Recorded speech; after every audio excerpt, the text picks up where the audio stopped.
Jetzt haben ja gewisse Kritiker, nachdem mal ein Album rausgekommen ist, geschrieben, dass ihr eigentlich wie den Sound von der Aglo macht. Wie fühlst du dich, wenn du das hörst? Ja, da kann man schreiben. Also,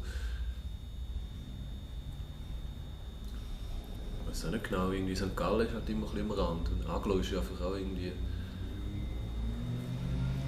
am Rand von etwas Grösserem. Manche interpretieren, dass dort in St. Gallen vielleicht, weil St. Gallen so ein Randgebiet von der Schweiz ist oder eine Randstadt, dass man da irgendwie mehr so einen Aussenblick hat. Aber ich habe ja das Gefühl, das ist...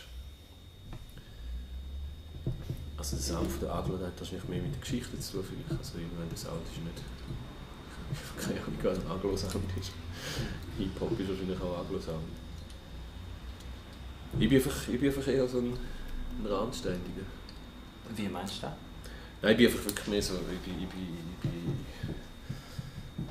wirklich mehr so einer, der so ein bisschen so nebendran steht und zuschaut. Also ich erzähle es meist aus einer gewissen Distanz.